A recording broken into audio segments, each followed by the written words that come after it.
की बूंदें पूरे शंघाई शहर पर गिर रही थीं, लेकिन किसी की नजर आसमान से गिरती बारिश पर नहीं थी। हर कोई शहर के पश्चिमी इलाके में हवा में तैर रहे उस विशाल नीले दरवाजे को देख रहा था।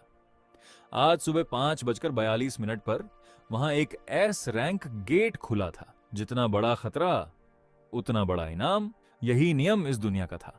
20 साल पहले जब पहली बार गेट खुले थे, तब किसी ने नहीं सोचा था कि इंसानों की पूरी सभ्यता बदल जाएगी। उन गेट्स के अंदर मौजूद राक्षसों ने लाखों लोगों की जान ले ली थी। फिर कुछ इंसानों के अंदर रहस्यमयी शक्ति जागी और वे हंटर्स कहलाए। उस दिन के बाद दुनिया दो हिस्सों में बंट गई।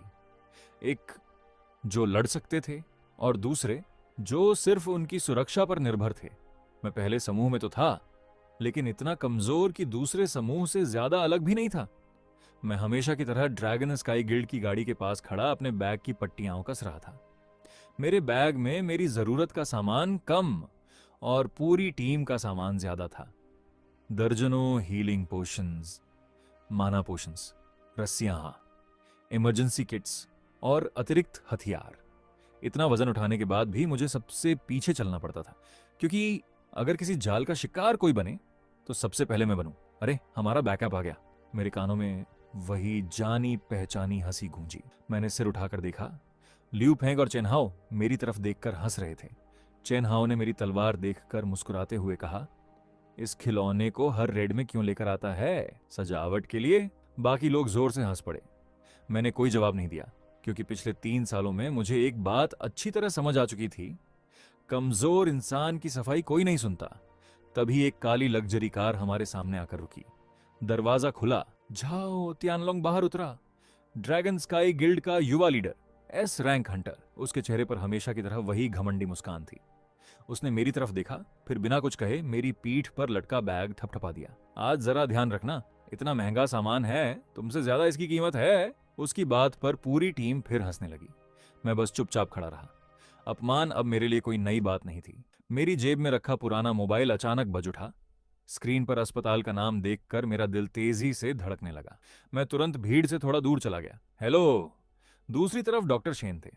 उनकी आवाज तो सामान्य से ज्यादा गंभीर लग रही थी। लिन चेन, आज तुम्हारी माँ की नई रिपोर्ट आई है। मेरी उंगलियां अपने आप कस गईं। क्या हालत और खराब हो गई है? कुछ पल तक दूसरी तरफ सन्नाटा रहा। फिर उन्होंने धीमी आवाज में कहा, हम पूरी कोशिश कर रहे हैं, लेकिन बीमारी बहुत तेजी से बढ़ रही है। अगर जल्दी इलाज नहीं हुआ तो ज्यादा समय नहीं बचा। मेरे गले में जैसे कुछ अटक गया। मैंने धीरे से पूछा, कोई दूसरा इलाज? नहीं, सेलेस्टियल हार्ट लॉटस के अलावा कुछ भी काम नहीं करेगा। मैंने आंखें बंद कर लीं। फिर वही जवाब, हर बार वही जवाब। दुनिया की सबसे दुर्लभ औषधि, जिसे खरीदने के लिए मेरी पूरी जिंदगी भी कम पड़ जाती। मैं पैसे का इंतजाम करूंगा, बस माँ को मत बताइएगा कि उनकी हालत और बिगड़ गई है। डॉक्टर ने सिर्फ एक शब्द कहा, जल्दी करना। कॉल कट गई। मैं कुछ सेकंड तक मोबाइल को देखता रहा, फिर उसे जेब में रखकर लंबी सांस ली। मैं डर चुका था, लेकिन रुक नहीं सकता था। अगर मैं रुक गया तो माँ मर जाएंगी। रेड ब्रीफिंग शुरू होने वाली है। एसोसिएशन के अधिकारी की आवाज पूरे क्षेत्र में गूंज उठी। सभी टीमें एक जगह इकट्ठा होने लगीं। हम भी आगे बढ़ गए। एक विशाल होलोग्राफिक स्क्रीन पर गेट की जानकारी दिखाई गई। Gate info rank S location, Shanghai sector 17 status, active mana density, extremely high special warning, unknown energy detected. Screen देखते ही पूरे मैदान में हलचल मच गई। अननोन एनर्जी, इसका मतलब था अंदर कुछ ऐसा मौजूद है जिसकी जानकारी हंटर एसोसिएशन के पास भी नहीं है। कई छोटे गिल्ड उसी समय पीछे हट गए, लेकिन झाओ तियानलोंग मुस्कुरा रहा था। उसने धीरे से कहा, जितना बड़ा खतरा उतना बड़ा खजाना। बाकी टीम ने भी हामी भर दी। मुझे पता नहीं क्यों, लेकिन उस समय मेरे दिल में एक अजीब सी बेचैनी होने लगी। ऐसा लग रहा था मानो कोई मुझे लगातार अंदर जाने से रोक रहा हो, लेकिन मेरे पास पीछे हटने का कोई कारण नहीं था। आज की रेड सफल हो जाती तो मुझे इतना पैसा मिल जाता कि माँ का इलाज कुछ महीने और चल सकता था। इसी उम्मीद में मैंने अपने बैग की पट्टी एक बार फिर कस ली। कुछ मिनट बाद हम सब उस विशाल नीले गेट के सामने खड़े थे। गेट के अंदर से ठंडी हवा लगातार बाहर निकल रही थी। उस हवा में अजीब सी गंध थी, मानो बहुत पुरानी कब्रें एक साथ खुल गई हों। एसोसिएशन का एक कर्मचारी हमारी तरफ आया। उसने सभी को इमरजेंसी रिटर्न बीकन दिया। अगर स्थिति नियंत्रण से बाहर हो जाए तो इसे दबा देना। रेस्क्यू टीम आपकी लोकेशन ट्रैक कर लेगी। मैंने भी अपना बीकन जेब में रख लिया। तभी जाओ मेरी तरफ बढ़ा। लिन चेन, तुम्हारा बीकन मुझे दे दो। मैंने हैरानी से उसकी तरफ देखा। क्यों? वह मुस्कुराया। तुम हमेशा सबसे पीछे चलते हो, अगर जरूरत पड़ी तो मैं ही इसे इस्तेमाल कर दूंगा। उसकी बात सुनकर मुझे कुछ अजीब तो लगा, लेकिन मैंने ज्यादा नहीं सोचा। जैसे ही रेड शुरू होने का आदेश मिला, जाओ तियानलोंग सबसे पहले गेट के अंदर चला गया।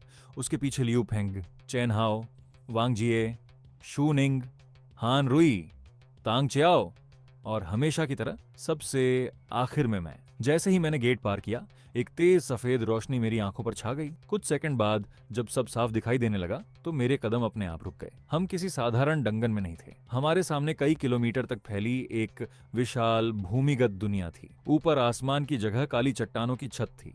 दीवारों पर लगे बैंगनी क्रिस्टल पूरे इलाके को हल्की रोशनी दे रहे थे। चारों तरफ अजीब सी खामोशी थी, इतनी खामोशी कि सभी की सांसें तक सुनाई दे रही थीं। मैंने धीरे से कहा, इतना शांत डंगन अब मैंने पहले कभी नहीं देखा। झाओ ने हाथ उठाकर सबको रुकने का इशारा किया। फॉर्मेशन। कुछ ही सेकंड में पूरी टीम अपनी अपनी जगह पर खड़ी हो गई। मैं हमेशा की तरह सबसे पीछे था, लेकिन तभी पूरी जमीन जोर से कांपने लगी। धड़ाम, एक बार, फिर दूसरी बार, फिर तीसरी बार। ऐसा लग रहा था जैसे कोई बहुत बड़ा जीव हमारी तरफ चलकर आ रहा हो। तभी मेरी आंखों के सामने अचानक एक नीला होलोग्राफिक पैनल उभर आया। Warning, hidden dungeon, detected dungeon type ABSS, class current survival rate 0.00003%, exit lock. मेरी सांस वहीं अटक गई। एग्जिट लॉक यानी अब इस डंगन से बाहर निकलने का कोई रास्ता नहीं था। उसी पल पूरे डंगन में एक भयानक गर्जना गूंज उठी। हम सब ने एक साथ सामने देखा। घनी धुंध के बीच दो विशाल लाल आंखें धीरे धीरे चमकने लगीं। कुछ सेकंड बाद एक 15 मीटर लंबा दानव हमारे सामने आकर खड़ा हो गया। उसका पूरा शरीर काले पत्थरों से बना था। शरीर पर लाल रंग की दरारें चमक रही थीं। हाथ में एक विशाल तलवार थी जो अकेले चेन हाउस से भी बड़ी थी। वांग जिए के चेहरे का रंग उड़ गया।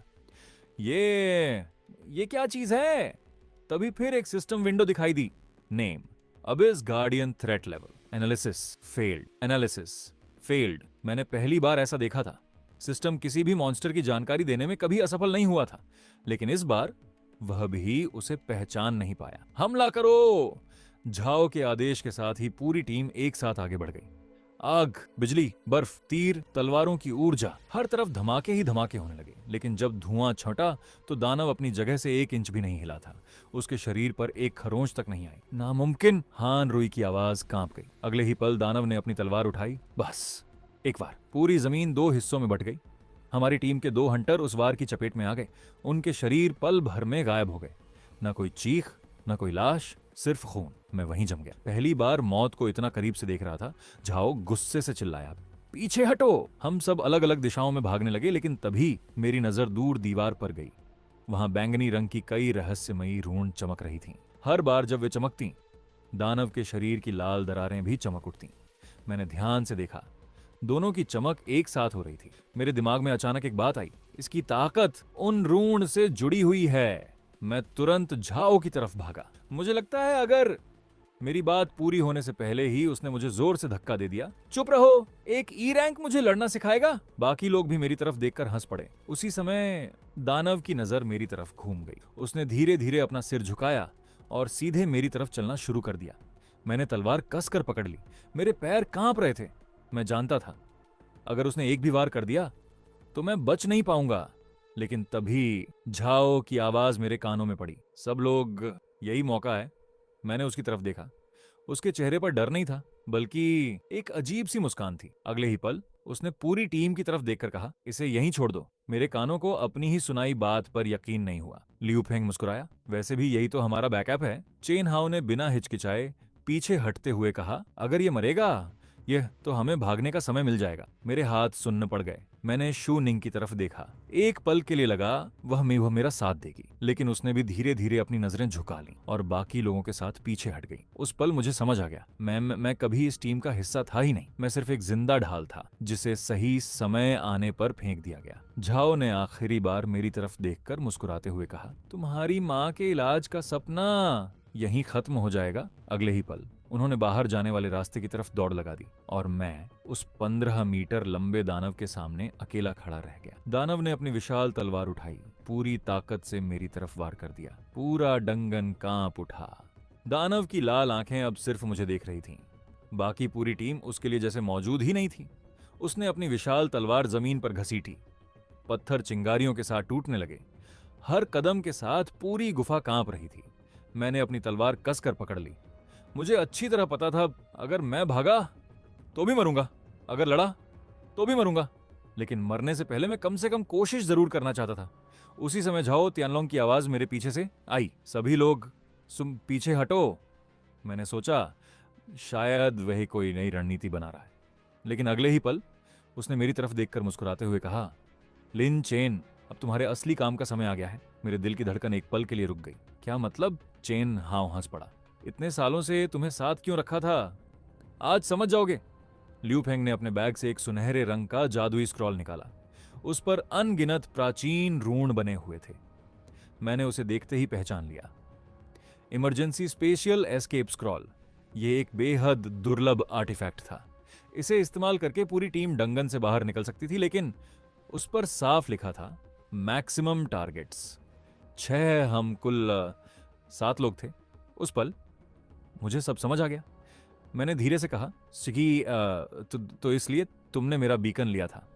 जाओ मुस्कुराया, आखिर तुम इतने भी बेवकूफ नहीं निकले। उसने अपनी जेब से मेरा इमरजेंसी बीकन निकाला और मेरे सामने ही उसे 2 टुकड़ों में तोड़ दिया। उस छोटी सी आवाज ने मेरे अंदर बची आखिरी उम्मीद भी तोड़ दी। मैं कुछ सेकंड तक उसे देखता रह गया। तुम शुरू से यही चाहते थे? झाओ की मुस्कान और गहरी हो गई। बिल्कुल। एसोसिएशन को सिर्फ इतना पता चलेगा कि एक ई रैंक हंटर रेड के दौरान मर गया। ऐसी खबरें रोज आती हैं, कोई सवाल भी नहीं पूछेगा। चेन हाओ जोर से हंसा। और बोनस भी 6 लोगों में बटेगा। एक बोझ कम, हिस्सा ज्यादा।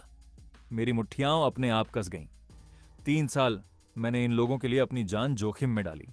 हर रेड में सबसे आगे चला, सबका सामान उठाया, सबके लिए ट्रैप झेले, और बदले में मेरी कीमत सिर्फ इतनी थी कि मैं उनके लिए मर जाऊं।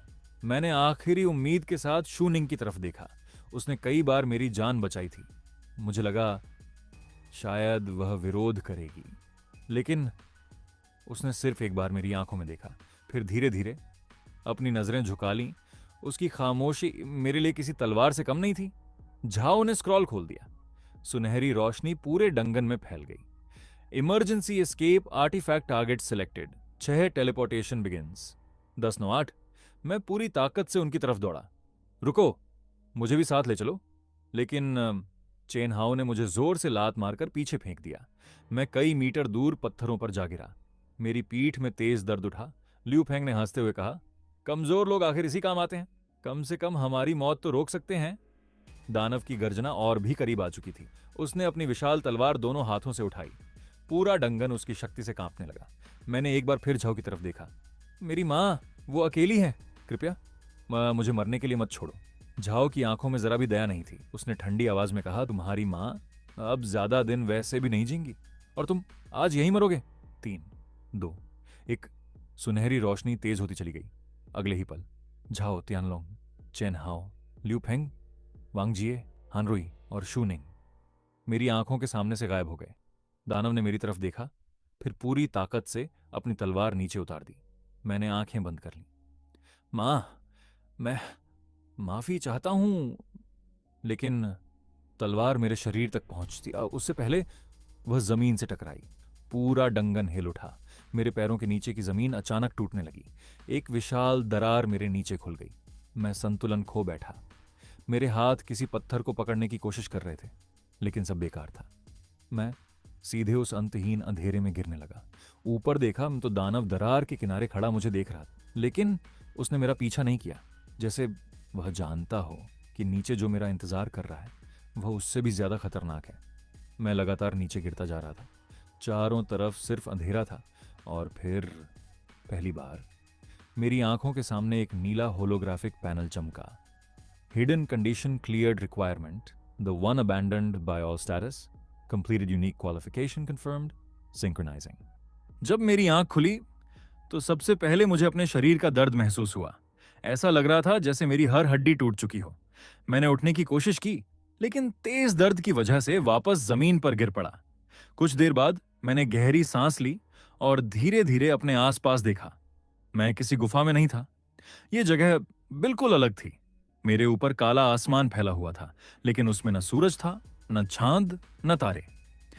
पूरा आकाश ऐसे लग रहा था जैसे अनगिनत काली दरारों से बना हो। चारों तरफ विशाल काले पेड़ थे, जिनकी शाखाएं किसी मरे हुए राक्षस के हाथों जैसी दिखाई दे रही थीं। जमीन पर राख की मोटी परत जमी हुई थी। दूर दूर तक टूटी हुई तलवारें, जंग लगे कवच और इंसानों के कंकाल बिखरे पड़े थे।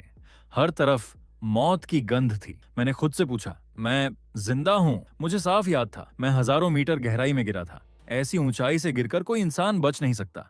फिर मैं यहां कैसे था? उसी समय मेरे सामने हवा में नीली रोशनी चमकी। एक होलोग्राफिक पैनल धीरे धीरे बनना शुरू हुआ। लेकिन यह सामान्य सिस्टम जैसा नहीं था।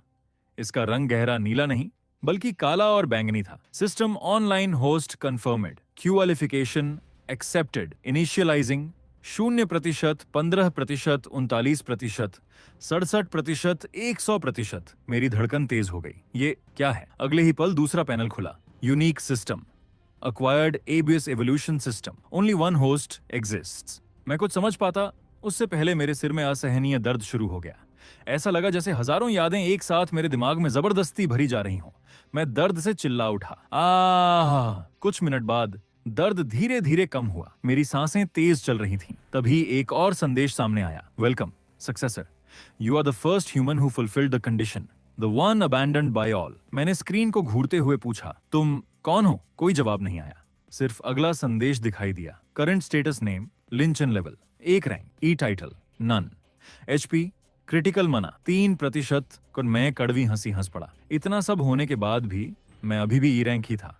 तभी सिस्टम ने अगला संदेश दिखाया। Emergency quest survive for 10 minutes, enemies approaching, reward. System activation failure, death. मैंने घबराकर चारों तरफ देखा। पहले तो कुछ दिखाई नहीं दिया, लेकिन कुछ सेकंड बाद राख के नीचे से आवाज आने लगी। मेरे सामने पड़ी एक टूटी हुई खोपड़ी अचानक हिलने लगी। फिर उसके नीचे दबा पूरा कंकाल धीरे धीरे खड़ा हो गया। उसकी आंखों की जगह बैंगनी आग जल रही थी। 1, 2, 5, 10। कुछ ही सेकंड में चारों तरफ दर्जनों कंकाल खड़े हो चुके थे। उनके हाथों में जंग लगी तलवारें और भाले थे। मैंने तलवार निकाल ली, लेकिन अगले ही पल एहसास हुआ मेरे हाथ कांप रहे थे। मैं घायल था, मेरे शरीर में ताकत नहीं बची थी और सामने कम से कम 30 मॉन्स्टर थे। तभी सिस्टम ने आखिरी चेतावनी दी। Quest started, time remaining 9:59। पहला कंकाल मेरी तरफ दौड़ा। मैंने पूरी ताकत से तलवार चलाई। टन! मेरी तलवार उसके शरीर से टकराकर पीछे उछल गई, लेकिन कंकाल पर कोई असर नहीं हुआ। उसने अपनी तलवार मेरे कंधे पर मार दी। मैं पीछे लड़खड़ा गया। दूसरा कंकाल, तीसरा, चौथा। अब सभी मेरी तरफ दौड़ रहे थे। मैंने पहली बार महसूस किया, शायद मौत से बचकर भी, मैं मौत की ही दुनिया में आ चुका था। और तभी सिस्टम की आवाज एक बार फिर गूंजी। Hidden skill detected, permission granted, skill unlocked, devour, use now, yes/no। मेरे पास सोचने का समय नहीं था। मैंने बिना एक पल गंवाए यस चुन लिया। जैसे ही मैंने यस चुना, पूरे शरीर में अचानक एक अजीब सी गर्म लहर दौड़ गई। मेरी हथेली पर काले रंग की रूण उभरने लगी। वे रूण धीरे धीरे मेरी पूरी बांह पर फैल गईं। मुझे ऐसा लगा जैसे मेरे अंदर कोई सोई हुई शक्ति जाग रही हो। उसी समय सिस्टम फिर से चमका। Skill activated, devour effect, absorb life force, mana and evolution, energy from defeated enemies. मैं अभी उस संदेश को समझ ही रहा था कि पहला स्केलेटन वॉरियर फिर से मेरी तरफ झपटा। इस बार मैंने भागने की बजाय उसका वार अपने शरीर को थोड़ा मोड़कर बचाया। उसकी जंग लगी तलवार मेरे कंधे को छूते हुए निकल गई। उसी पल मैंने पूरी ताकत से अपनी तलवार उसके गले पर चला दी। तलवार उसकी गर्दन की हड्डी में फंस गई। मैंने पूरी ताकत लगाकर उसे नीचे धक्का दिया। स्केलेटन का संतुलन बिगड़ गया। वह जमीन पर गिर पड़ा। मैंने तुरंत उसके सिर पर दूसरी चोट मारी। क्रैक! उसकी खोपड़ी टूट गई। पूरा कंकाल बिखर गया। अगले ही पल उसके शरीर से काले धुएं जैसी ऊर्जा निकलकर मेरी हथेली में समाने लगी। डिवॉर सक्सेसफुल लाइफ फोर्स +1 माना, +2 एवोल्यूशन एनर्जी, +1। मैंने हैरानी से अपनी हथेली देखी। मेरे कंधे का घाव धीरे धीरे भरने लगा था। ये मेरी चोट ठीक हो रही है, लेकिन सोचने का समय नहीं था। बाकी स्केलेटन्स भी मेरे चारों तरफ पहुंच चुके थे। एक ने पीछे से वार किया। मैं नीचे झुक गया। दूसरे का भाला मेरे सिर के ऊपर से निकल गया। तीसरा सामने से दौड़ा। मैंने उसकी टांग पर वार किया। वह गिर पड़ा। मैंने बिना रुके उसकी खोपड़ी तोड़ दी। फिर वही काली ऊर्जा। फिर वही गर्माहट, फिर वही system. Devour successful strength plus 0.2 agility plus 0.1। मैं अचानक रुक गया। रुको, ये सिस्टम सिर्फ लेवल नहीं बढ़ा रहा, ये मेरे शरीर को भी विकसित कर रहा है। मेरी आंखों में पहली बार उम्मीद दिखाई दी। अगर हर मॉन्स्टर मुझे मजबूत बना सकता है तो शायद मैं सच में बदल सकता हूं। लेकिन तभी राख का मैदान जोर से कांप उठा। इस बार आवाज पहले से कहीं ज्यादा भारी थी। मैंने धीरे धीरे सिर उठाया। दूर खड़े स्केलेटन वॉरियर्स अपने आप दोनों तरफ हटने लगे, मानो वे किसी राजा के लिए रास्ता बना रहे हों। घने अंधेरे के बीच से लगभग 3 मीटर लंबा एक विशाल कंकाल बाहर आया। उसके शरीर पर काला कवच था, हाथ में विशाल ग्रेट स्वॉर्ड और उसकी आंखों में नीली आग जल रही थी। सामान्य स्केलेटन्स उसके सामने सैनिक लग रहे थे। सिस्टम तुरंत सक्रिय हुआ। Mini boss detected, name Abish skeleton night, rank elite danger, high. मेरी सांसें तेज हो गईं। मैं अभी मुश्किल से कुछ स्केलेटन्स को हरा पाया था और अब एक मिनी बॉस। स्केलेटन नाइट ने बिना कोई आवाज किए अपनी तलवार उठाई। अगले ही पल वह मेरी तरफ बिजली जैसी गति से दौड़ा, इतना तेज मैंने किसी तरह तलवार आगे की। उसके एक वार से मैं कई मीटर दूर जाकर गिरा। मेरी तलवार हाथ से छूट गई। सीने में तेज दर्द उठा। अगर वार थोड़ा भी सीधा लगता तो मैं वहीं मर जाता। स्केलेटन नाइट धीरे धीरे मेरी तरफ बढ़ रहा था। उसकी चाल में घबराहट नहीं थी, जैसे उसे पूरा यकीन हो कि उसका शिकार अब बच नहीं सकता। मैंने जमीन पर पड़ी अपनी तलवार की तरफ देखा। वह मुझसे लगभग 5 मीटर दूर थी और स्केलेटन नाइट सिर्फ 2 मीटर दूर। मैं समझ गया, अब या तो मैं कुछ नया करूं या यहीं मर जाऊं। उसी समय सिस्टम फिर से चमका। Evolution energy reached 100%, new function available. Evolution, would you like to evolve? Yes. /No warning. Evolution cannot be interrupted. मैं कुछ सेकंड के लिए चुप रह गया। सामने मौत खड़ी थी और सिस्टम मुझे एवोल्यूशन का विकल्प दे रहा था। अगर मैंने यस चुना तो शायद एवोल्यूशन पूरा होने से पहले ही स्केलेटन नाइट मुझे मार देगा। अगर नो चुना तो वैसे भी मरने वाला था। मैंने गहरी सांस ली और बिना हिचकिचाए यस दबा दिया। अगले ही पल मेरे पूरे शरीर से काली और बैंगनी रोशनी निकलने लगी। स्केलेटन नाइट पहली बार रुक गया। उसने मेरी तरफ ऐसे देखा मानो उसे भी इस शक्ति का एहसास हो गया हो, और उसी क्षण पूरे अबिस में एक गूंजती हुई आवाज सुनाई दी। Evolution started, do not resist. काली ऊर्जा ने मुझे पूरी तरह ढक लिया। मेरी आंखों के सामने सब कुछ अंधेरा हो गया, लेकिन न जाने क्यों इस बार मुझे डर नहीं लग रहा था। मुझे सिर्फ एक बात महसूस हो रही थी, मैं अब पहले वाला लिन चेन नहीं रहने वाला था। मेरे चारों तरफ फैली काली ऊर्जा लगातार मेरे शरीर के अंदर समा रही थी। दर्द इस बार पहले जैसा नहीं था। ऐसा लग रहा था जैसे मेरा पूरा शरीर अंदर से दोबारा बनाया जा रहा हो। मेरी हर हड्डी, हर मांसपेशी, हर नस टूट रही थी और उसी पल पहले से ज्यादा मजबूत होकर जुड़ भी रही थी। मैं दर्द से चीखना चाहता था, लेकिन मेरे मुंह से आवाज तक नहीं निकल रही थी। तभी सिस्टम फिर से चमका। Evolution progress 12%, 29%, 47%, 68%, 91%, 100% evolution complete. जैसे ही आखिरी संख्या 100% हुई, मेरी आंखें अपने आप खुल गईं। मैंने पहली बार महसूस किया कि मेरे आसपास की हर चीज पहले से बिल्कुल अलग दिख रही थी। दूर उड़ती राख, हवा में तैरते मना के कण, यहां तक कि स्केलेटन नाइट के शरीर से निकलती ऊर्जा भी मुझे साफ दिखाई दे रही थी। मेरी सुनने की क्षमता भी कई गुना बढ़ चुकी थी। मैं कई 100 मीटर दूर चलते स्केलेटन्स के कदमों की आवाज तक सुन सकता था। मैंने अपनी मुट्ठी बंद की। मेरी उंगलियों की आवाज पहले से कहीं ज्यादा भारी थी। ऐसा लग रहा था मानो मेरे अंदर किसी और की ताकत आ गई हो। उसी समय सिस्टम सामने आया। एवोल्यूशन सक्सेसफुल, रैंक अपडेटेड, ई से डी। मेरी आंखें चौड़ी हो गईं। सिर्फ लेवल नहीं, मेरा पूरा रैंक बदल गया था। फिर दूसरा संदेश आया, new passive skill, abyss body level 1 effects, strength increased, faster healing, mana recovery increased. मैंने गहरी सांस ली। मेरे कंधे पर लगा गहरा घाव पूरी तरह गायब हो चुका था। यह देखकर मैं कुछ सेकंड तक कुछ बोल ही नहीं पाया। तभी भारी कदमों की आवाज फिर सुनाई दी। मैंने सिर उठाया। स्केलेटन नाइट अब भी वहीं खड़ा था, लेकिन इस बार डर उसकी आंखों में नहीं, मेरी आंखों में भी नहीं था। वह अचानक बिजली की तरह मेरी तरफ दौड़ा। पहले जैसी ही रफ्तार, लेकिन इस बार मुझे वह पहले से धीमा दिखाई दे रहा था। मैं एक कदम दाईं तरफ हटा। उसकी विशाल तलवार मेरे शरीर को छू भी नहीं पाई। क्या मेरे मुंह से अपने आप निकल गया, पहले जिसके वार को मैं देख भी नहीं पा रहा था, अब वही वार मुझे साफ दिखाई दे रहा था। स्केलेटन नाइट ने दूसरी बार हमला किया। मैं नीचे झुका और उसकी बगल से निकल गया। पहली बार मैं उसके पीछे पहुंच चुका था। मैंने बिना समय गंवाए अपनी तलवार उसकी पीठ पर पूरी ताकत से मारी। इस बार तलवार उसके कवच में धंस गई। स्केलेटन नाइट पहली बार पीछे लड़खड़ाया। मैंने मौका नहीं छोड़ा।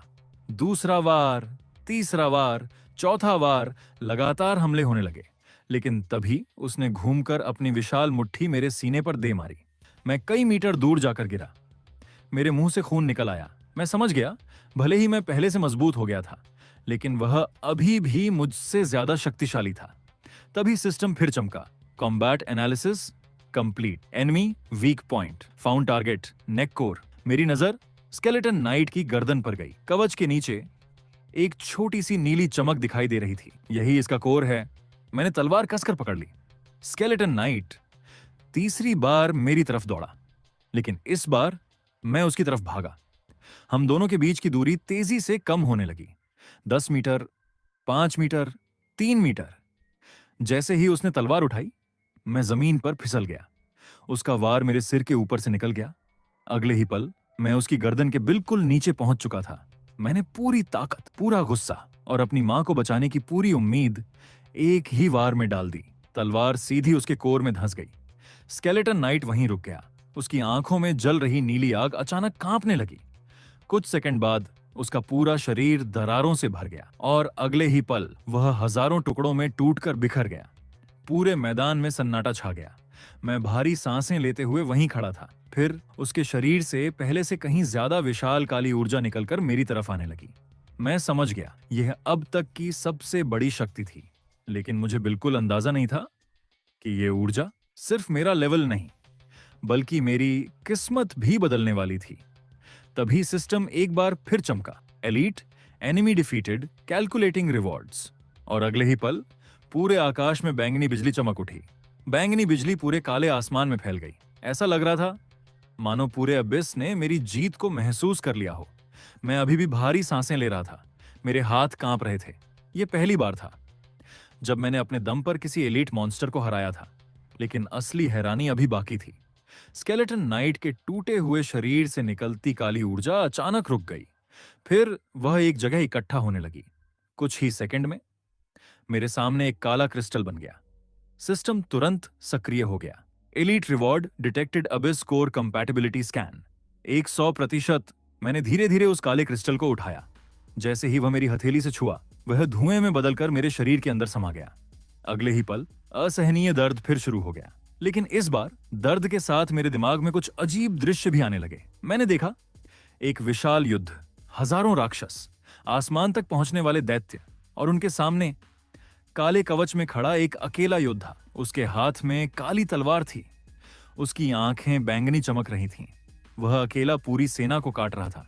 हर वार के साथ सैकड़ों राक्षस गिर रहे थे। फिर अचानक 12 विशाल आकृतियों ने उसे चारों तरफ से घेर लिया। उनके चेहरे दिखाई नहीं दे रहे थे, लेकिन उनकी शक्ति उस योद्धा से भी कहीं ज्यादा थी। लड़ाई शुरू हुई। पूरा आकाश टूटने लगा, धरती फटने लगी और आखिर में वह अकेला योद्धा घुटनों पर आ गया। मरने से ठीक पहले उसने अपनी हथेली आसमान की तरफ उठाई। एक काली रोशनी उसके शरीर से निकली और अंधेरे में कहीं गायब हो गई। उसी पल मेरी आंखें खुल गईं। मैं जोर जोर से सांस ले रहा था। वो कौन था? तभी सिस्टम ने जवाब दिया, memory fragment acquired, previous owner unknown progress. 1%। मैं कुछ समझ नहीं पाया, लेकिन इतना जरूर महसूस हुआ कि यह सिस्टम किसी इंसान ने नहीं बनाया था। इसके पीछे बहुत बड़ा रहस्य छिपा था। तभी एक और संदेश सामने आया, लेवल अप लेवल 1 से लेवल 8। मैं कुछ सेकंड तक स्क्रीन को देखता ही रह गया। एक साथ 7 लेवल। इसके तुरंत बाद दूसरा संदेश आया, न्यू स्किल एक्वायर्ड एबिस सेंस, और फिर new skill acquired void slash. मैंने अपनी हथेली खोली। काली ऊर्जा धीरे धीरे मेरी उंगलियों के बीच घूमने लगी। अब वह पहले जैसी अनियंत्रित नहीं थी। मैं उसे महसूस कर सकता था, उसे नियंत्रित कर सकता था। अचानक मेरे कानों में बहुत धीमी आवाज आई। मैं तुरंत मुड़ा। अबिस सेंस अपने आप सक्रिय हो चुका था। मुझे साफ महसूस हो रहा था कोई चीज मेरी तरफ बढ़ रही है, लेकिन इस बार वह स्केलेटन नहीं था। उसकी माना कई गुना भारी थी। कुछ ही क्षणों बाद अंधेरे से एक विशाल काला भेड़िया बाहर आया।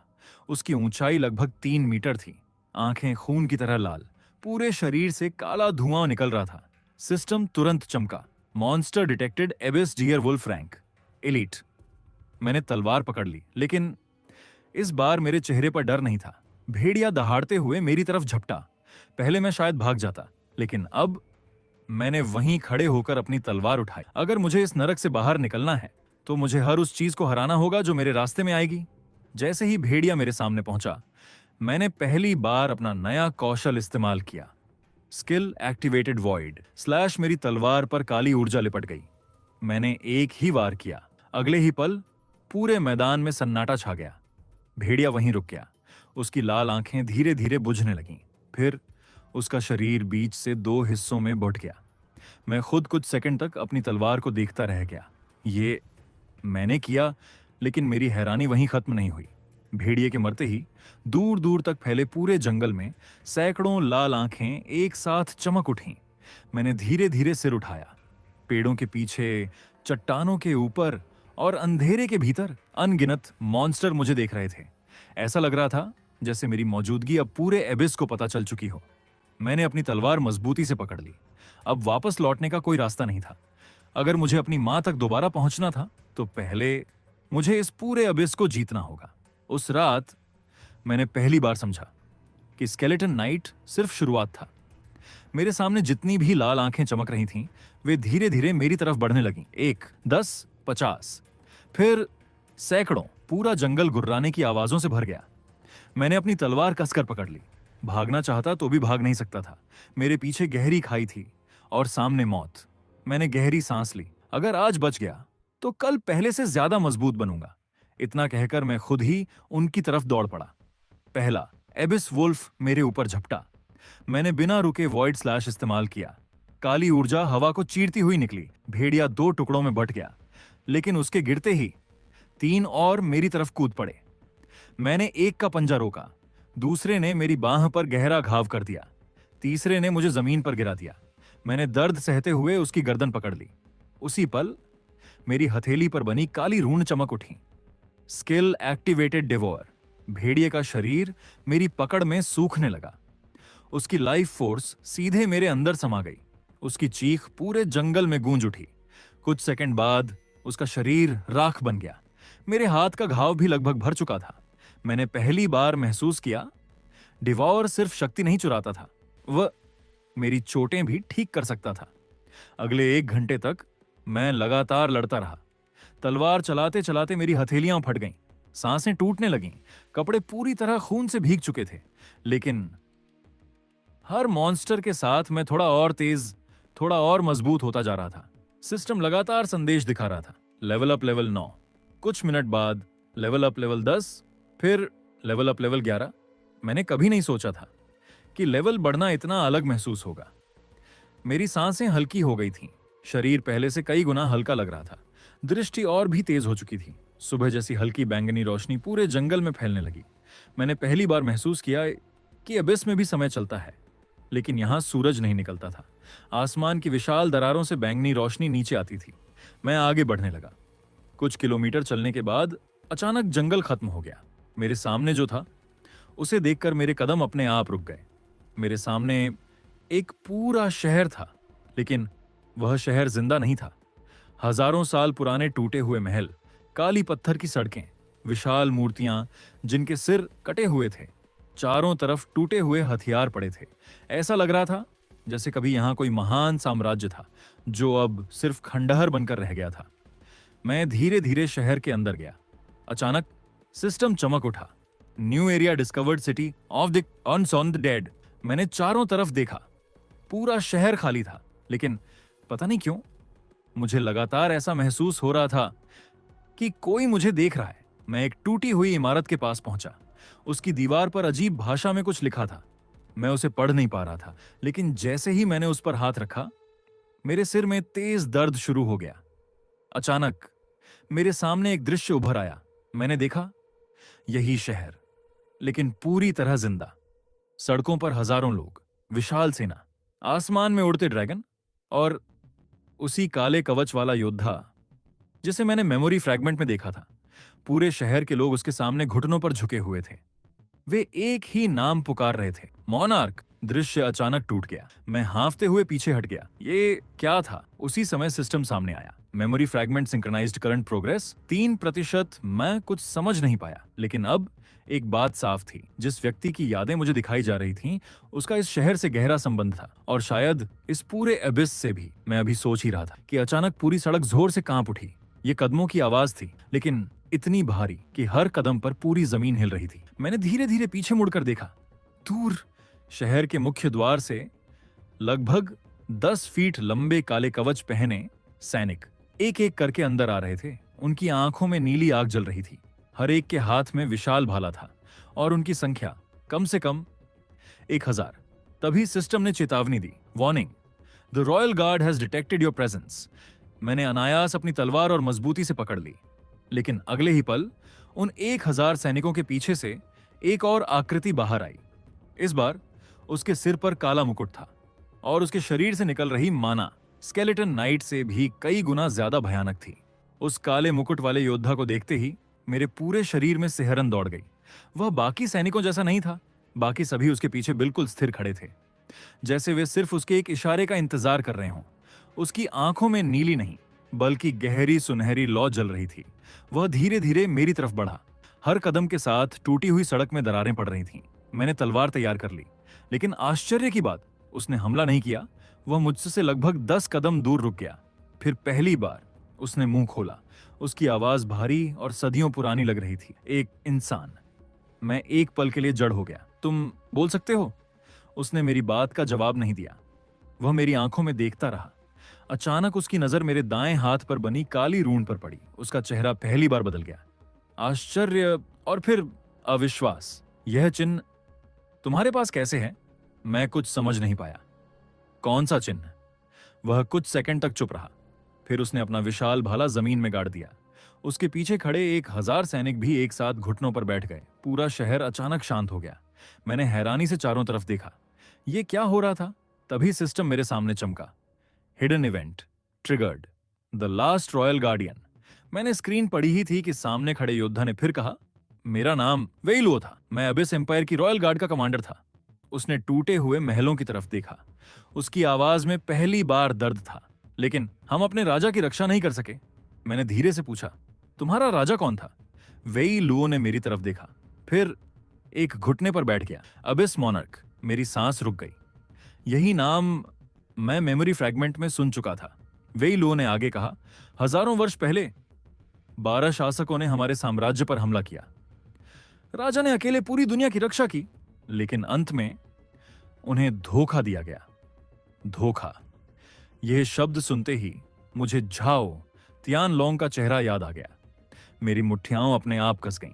वेई लुओ ने मेरी तरफ देखा। तुम्हारी आंखों में भी विश्वासघात का दर्द है। मैं कुछ नहीं बोला। शायद उसे मेरे जवाब की जरूरत भी नहीं थी।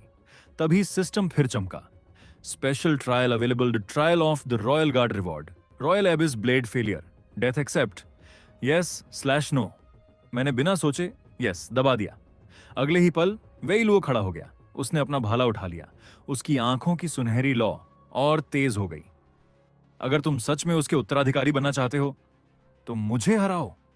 इतना कहते ही उसके पीछे खड़े 1000 सैनिक गायब हो गए। पूरा शहर युद्ध भूमि में बदल गया। सड़कें काली ऊर्जा से भर गईं। मैंने तलवार मजबूती से पकड़ ली। वेई लुओ अचानक मेरी तरफ गायब हो गया। इतना तेज। अगले ही पल उसका भाला मेरे ठीक सामने था। मैं किसी तरह तलवार आगे करके वार रोक पाया, लेकिन उसके वार की ताकत से मैं पीछे फिसलता चला गया। मेरे पैरों के नीचे पत्थर टूटते जा रहे थे। ये तो स्केलेटन नाइट से भी कई गुना मजबूत है। वेई लुओ ने दूसरा हमला किया। मैंने बचने की कोशिश की, लेकिन इस बार उसका भाला मेरे कंधे को चीरता हुआ निकल गया। खून जमीन पर गिरने लगा। मैं दर्द से दांत भींचकर खड़ा हो गया। भागना अब विकल्प नहीं था। मैंने पहली बार महसूस किया कि अगर मुझे इस दुनिया में सबसे मजबूत बनना है तो मुझे हर लड़ाई जीतने से पहले हर हार से सीखना होगा। मैंने अपनी आंखें बंद की, गहरी सांस ली और पहली बार अबिस सेंस को पूरी तरह सक्रिय कर दिया। दुनिया अचानक बदल गई। अब मुझे वेई लुओ का शरीर नहीं, बल्कि उसके अंदर बहती माना दिखाई दे रही थी। उसके अगले वार की दिशा उसके पहुंचने से पहले ही मुझे महसूस होने लगी। मैं मुस्कुराया। मैं तुम्हें देख सकता हूं। वेई लुओ तीसरी बार बिजली जैसी गति से मेरी तरफ आया, लेकिन इस बार मैं पहले ही एक कदम हट चुका था। उसका भाला खाली हवा को चीरता हुआ निकल गया। मैं उसकी बगल में पहुंच गया और पूरी ताकत से वॉइड स्लैश चला दिया। पहली बार उसके काले कवच पर एक गहरी दरार पड़ गई। वेई लुओ कुछ कदम पीछे हट गया। उसने उस दरार को देखा, फिर मेरी तरफ, और सदियों बाद शायद पहली बार उसके चेहरे पर हल्की मुस्कान आई। अच्छा, तो यही कारण है कि सिस्टम ने तुम्हें चुना। उसने अपना भाला फिर से सीधा किया। इस बार उसकी माना पहले से भी कई गुना बढ़ चुकी थी। पूरा सिटी ऑफ द डेड उसकी शक्ति से कांपने लगा। तभी सिस्टम की आवाज फिर गूंजी, warning, opponent has entered second phase. Survival probability 18%। मैंने अपनी तलवार मजबूती से पकड़ी। अब यह लड़ाई सिर्फ ताकत की नहीं थी, यह तय करने वाली थी कि मैं एक शिकार बना रहूंगा या अबिस का अगला उत्तराधिकारी बनूंगा। 18%। सिस्टम के सामने चमक रहे उस नंबर पर मेरी नजर टिक गई। सिर्फ 18%। यानी अगर मैं उसी तरह लड़ता रहा तो मरना तय था। वेई लुओ ने अपना भाला उठाया। इस बार उसने हमला नहीं किया। वह मेरी तरफ देखकर बोला, तुम अपनी ताकत पर भरोसा कर रहे हो, लेकिन एबिस में ताकत से पहले इच्छा शक्ति की परीक्षा होती है। उसकी बात पूरी भी नहीं हुई थी कि पूरा शहर अचानक गायब होने लगा। मेरे पैरों के नीचे की जमीन काली धुंध में बदल गई। मैंने चारों तरफ देखा। City of the dead, royal guards, वेई लुओ, सब कुछ गायब हो चुका था। अब मैं एक सफेद अनंत खाली जगह पर खड़ा था। यह कहां हूं मैं? तभी मेरे सामने एक नया सिस्टम पैनल खुला। Hidden trial, heart of the abyss, objective, face your greatest fear. अगले ही पल मेरे सामने अस्पताल का कमरा बन गया। मैं एकदम जम गया। वही कमरा, वही खिड़की, वही मशीनें, और बिस्तर पर लेटी मेरी मां। उनका चेहरा पहले से भी ज्यादा कमजोर लग रहा था। उन्होंने मेरी तरफ देखकर मुस्कुराने की कोशिश की। लिन चेन, तुम आ गए। मेरे पैर अपने आप उनकी तरफ बढ़ने लगे। मां, मैंने उनका हाथ पकड़ना चाहा, लेकिन मेरा हाथ उनके आर पार निकल गया। मैं उन्हें छू भी नहीं सकता था। तभी डॉक्टर शेन कमरे में आए। उन्होंने धीरे से सिर झुका लिया। हम उन्हें नहीं बचा सके। मेरे कान सुन्न पड़ गए। मैंने देखा, मॉनिटर की हरी लाइन सीधी हो चुकी थी। वह आवाज मेरे दिल को चीर रही थी। नहीं, यह सच नहीं है। मैं जोर से चिल्लाया, मां! मैं उनकी तरफ भागा, लेकिन पूरा कमरा टूटने लगा। चारों तरफ अंधेरा फैल गया। उसी अंधेरे में झाओ तियानलोंग की हंसी गूंज उठी। कमजोर लोग कभी किसी को नहीं बचा सकते। उसके पीछे चेन हाओ, लियू फेंग और पूरी टीम खड़ी थी। वे सब हंस रहे थे। अगर तुम मजबूत होते तो तुम्हारी मां मरती ही नहीं। मेरे अंदर गुस्से की आग भड़क उठी। मैंने तलवार निकाल ली और पूरी ताकत से झाओ पर वार किया, लेकिन तलवार उसके शरीर से आर पार निकल गई। वह फिर हंसा। तुम्हारा गुस्सा तुम्हारी सबसे बड़ी कमजोरी है। मैं लगातार वार करता रहा, लेकिन किसी पर कोई असर नहीं हुआ। मैं घुटनों के बल गिर पड़ा। मेरी सांसें तेज चल रही थीं। तभी एक बेहद शांत आवाज सुनाई दी, अगर तुम अतीत से लड़ते रहोगे तो भविष्य कभी नहीं बदलोगे। मैंने धीरे धीरे सिर उठाया। मेरे सामने वही काले कवच वाला योद्धा खड़ा था, जिसे मैंने मेमोरी फ्रैगमेंट में देखा था, लेकिन इस बार उसका चेहरा साफ दिखाई दे रहा था। उसकी आंखों में न गुस्सा था, न घमंड, सिर्फ गहरी शांति। उसने मेरी तरफ हाथ बढ़ाया। तुम बदला चाहते हो या अपनी मां को बचाना चाहते हो? मैं कुछ सेकंड तक चुप रहा, फिर धीरे से बोला, मैं दोनों चाहता हूं। वह मुस्कुराया। गलत जवाब। अगर बदला तुम्हारा लक्ष्य बन गया तो तुम भी उन्हीं लोगों जैसे बन जाओगे जिनसे तुम नफरत करते हो। मैंने सिर झुका लिया। कुछ देर बाद मैंने अपनी मुट्ठी कस ली। नहीं, मेरा पहला लक्ष्य मां को बचाना है, और जो लोग रास्ते में आएंगे उन्हें मैं कभी माफ नहीं करूंगा। कुछ पल तक पूरी दुनिया शांत रही। फिर उस योद्धा ने पहली बार सिर हिलाया। अब तुम योग्य हो। उसी क्षण मेरे सामने पूरा दृश्य टूटने लगा। अस्पताल, जाओ, सब कुछ धुएं में बदल गया और सिस्टम चमक उठा। Hidden trial cleared, heart of the abyss. अगले ही पल मैं वापस सिटी ऑफ द डेड में खड़ा था। वेई लुओ अभी भी मेरे सामने था, लेकिन इस बार उसने अपना भाला नीचे कर दिया। उसकी आंखों में सम्मान था। तुमने परीक्षा पार कर ली? मैंने हैरानी से पूछा। तो अभी जो हुआ, वेई लुओ ने कहा, वह लड़ाई नहीं थी, तुम्हारे दिल की परीक्षा थी। फिर उसने अपने पीछे बने विशाल सिंहासन की तरफ देखा। वहां काले पत्थर की सीढ़ियों के ऊपर एक तलवार रखी हुई थी। तलवार से निकलती काली ऊर्जा पूरे शहर में फैल रही थी। वेइलो ने मेरी तरफ देखा। जाओ, रॉयल एबिस ब्लेड अपने असली मालिक का इंतजार कर रही है। मैंने धीरे धीरे उस सिंहासन की तरफ कदम बढ़ाया। जैसे ही मेरी उंगलियां तलवार की मूठ तक पहुंची, पूरे एबिस में अचानक भयानक कंपन शुरू हो गया और सिस्टम की आवाज गूंज उठी। Warning, an intruder has entered the abyss. मैं और वेइलो दोनों एक साथ मुड़े। दूर आसमान में एक सुनहरे रंग की दरार खुल रही थी और उस दरार से किसी इंसान की परछाई धीरे धीरे नीचे उतर रही थी। पूरा सिटी ऑफ द डेड कांप रहा था। आसमान में बनी सुनहरी दरार हर सेकंड बड़ी होती जा रही थी। काली और सुनहरी माना एक दूसरे से टकरा रही थीं। मैंने पहली बार एबिस में ऐसी ऊर्जा महसूस की थी। वही लुओ का चेहरा गंभीर हो गया। उसने धीरे से कहा, वे यहां तक पहुंच गए। मैंने उसकी तरफ देखा। वे कौन? उसने जवाब देने के बजाय अपनी नजरें आसमान पर टिकाए रखीं। अगले ही पल सुनहरी दरार पूरी तरह खुल गई। उसमें से सफेद कवच पहने एक व्यक्ति धीरे धीरे नीचे उतरा।